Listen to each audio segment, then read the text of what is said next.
Jesus and his disciples went to the crowd. A man came and knelt before Jesus, said to him, Lord, please have pity on my son. He had epilepsy. It was painful. They often fall into the fire. Many times I fell into the water. I took him. I brought him to your disciples. But they couldn't cure him. Jesus replied, Hey, this is an age of both disbelief and perversion. How long will I be with you? How long will I have to endure you? Bring the child to me. Jesus rebuked evil spirits. Evil spirits emerge from the child. From that moment on, the child is cured. Here it is. Yes, there is a person, his child, his son has epilepsy. But this man brought his son to the Lord's disciples. I hope the disciples of the Lord will cure this epilepsy. But the Lord's disciples could not be cured. So the Lord sighed and said, This is an age of both disbelief and deception. How long am I going to stay with you?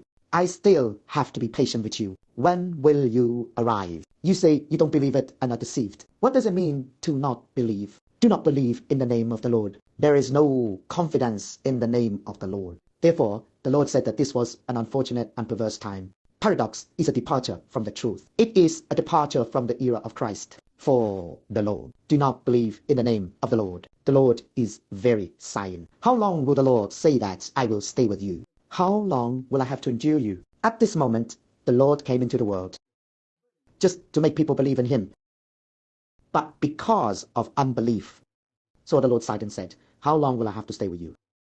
How long will I have to endure you? It can only be said that the Lord came into the world. It took about 3.5 years to speak the truth, but 3.5 years. Even his disciples did not believe in his name, or they don't believe in the name of the Lord. This ability, therefore, the Lord sighed greatly for us. We say, believe in Christ the Lord.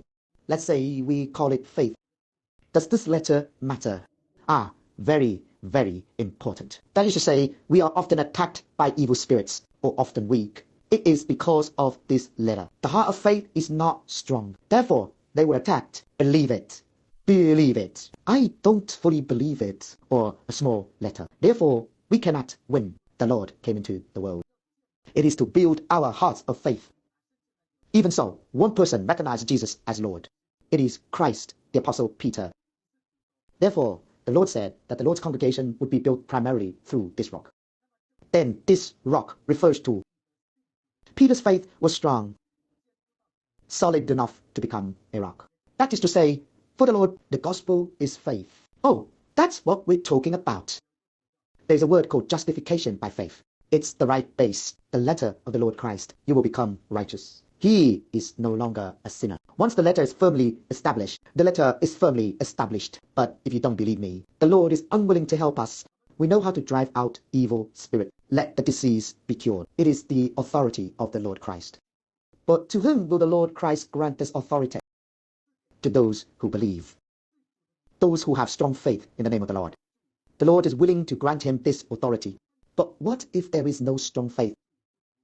The Lord is unwilling to give this authority to unbelievers, so as not to build up unbelievers. It is not acceptable to let unbelievers hold high. Therefore, the Lord, the authority of the Lord, the power of the Lord, to those who believe, those who build letters, that those who believe may be exalted. Oh, messenger of faith, possessing the authority bestowed by the Lord Christ, so that those who believe build the hearts of those who believe in the Lord.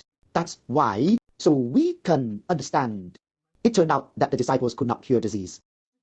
It is because of unbelief. And in this way, we learn that faith is much. How important is it? Glory to the Father and the Lord. Amen.